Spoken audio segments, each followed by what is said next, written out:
लेकिन कुछ लोगों ने मेरे से घबरा करके दिया। उन्होंने सोचा डमी कैंडिडेट को टिकट दे दो जिससे निर्दलीय विधायक निकल जाए। लेकिन उन्होंने एक जाते वक्त एक स्कूल के निर्माण किया, बुनियाद डाली, लेकिन वो चौधरी रईसा साहब के टाइम में आकर करप्शन का शिकार हो। हमने अपने कांग्रेस के समर्थन दे दिया जिससे हम पे कोई उंगली ना उठा पाए कि भाई आप तो हिंदूवादी हो। अगर हम भाजपा को देते तो लोग हिंदूवादी कहते। आज हमारे इस कॉलोनी के बच्चे 2 किलोमीटर पैदल जाकर गांव के उस पार पढ़ने के लिए जाते हैं। रईस खान बीजेपी का कैंडिडेट है, ये जनता को गुमराह करा जाता है। 2 पंप पानी को सप्लाई के लिए लगाए गए, चौधरी रईसा साहब ने उसे उठवाकर न जाने कहाँ भिजवा दिया, बेच दिया या भिजवा दिया, कुछ पता नहीं। हमारे बड़े बूढ़े गए गड्ढा खोदे कहीं और को, वो खुद गिर जाए।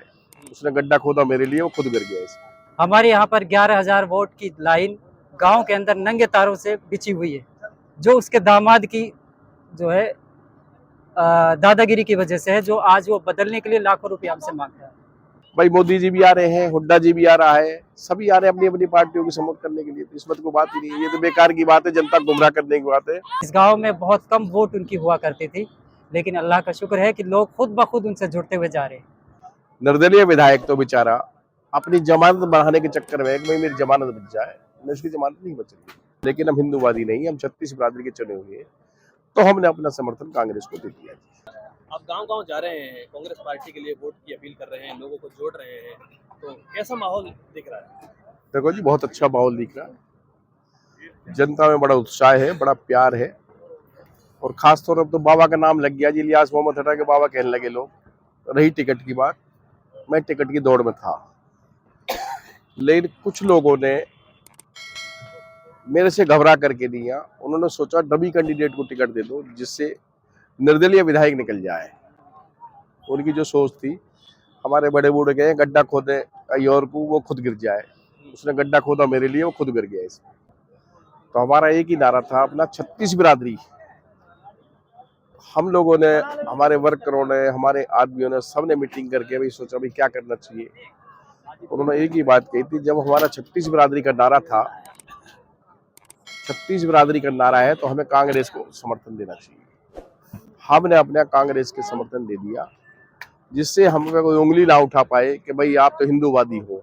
अगर हम भाजपा को देते तो लोग हिंदूवादी कहते, लेकिन हम हिंदूवादी नहीं, हम 36 बिरादरी के चुने हुए हैं, तो हमने अपना समर्थन कांग्रेस को दे दिया। कहा जा रहा है कि जो आपने जो बीजेपी की टिकट की बात की, भाई ने बीजेपी ने भाई के लिए ही टिकट दे दिया, कि परिवार में टिकट दे दिया, तो क्या लगता है कि उससे कोई कांग्रेस को नुकसान होगा चुनाने में, या क्या क्या खुलासा करेंगे? देखो, उसको तो बेचारे को बली का बकरा बनाया है, कांग्रेस को तो नुकसान ही नहीं है।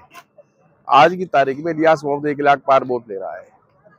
निर्दलीय विधायक तो बेचारा अपनी जमानत बढ़ाने के चक्कर में कि भाई मेरी जमानत बच जाए, उसकी जमानत नहीं बच रही।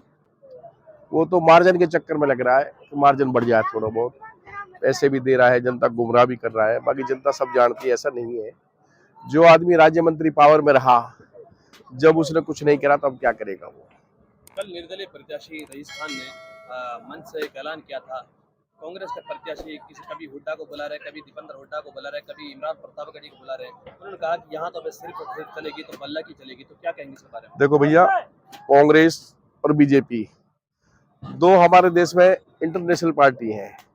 जब इंटरनेशनल पार्टी किसी को टिकट देगी तो उस हल्के में जाते जाते हैं, बुला कोई नहीं रहा, सारे लोग आते हैं। अब इसमें तो बेचारे पे क्या है, बल्ला है, बल्ला पे कौन आएगा? निर्दलीय का कोई है ही नहीं। निर्दलीय के लिए बताओ कौन आएगा सपोर्ट करने के लिए? पार्टी तो जाती है। भाई मोदी जी भी आ रहे हैं, हुड्डा जी भी आ रहा है, सभी आ रहे हैं अपनी अपनी पार्टियों की सपोर्ट करने के लिए। तो इसमें तो कोई बात ही नहीं है, ये तो बेकार की बात है, जनता को गुमराह करने की बात है। बाकी मैं आपको स्टेज के माध्यम से एक बात कहता हूँ, रईस खान बीजेपी का कैंडिडेट है, ये जनता को गुमराह करा जाता है। रईसा निर्दलीय नहीं है, रईसा तो बीजेपी का कैंडिडेट है। हमारी सीधी जनता समझती नहीं इस बात को। कल 3 तारीख है, चुनाव प्रचार का आखिरी दिन है, तो 5 तारीख के लिए जनता को क्या अपील करना चाहिए? मैं तो जनता से एक अपील करता हूँ, सरकार कांग्रेस की हरियाणा में आ रही है, इसमें नो डाउट 62-64 सीट आ रही है।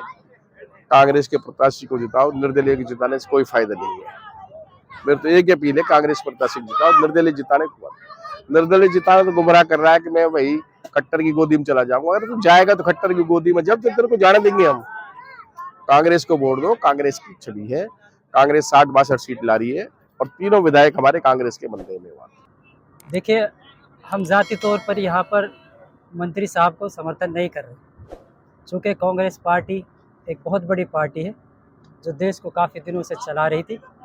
उसके अंदर हम लोगों को विश्वास है, हमारी समस्याओं का हल उनकी घोषणा पत्रों में है।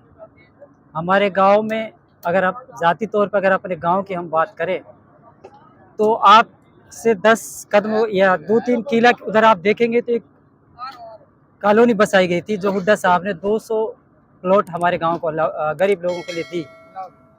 आज 250 घर वहाँ पे बसे हुए हैं।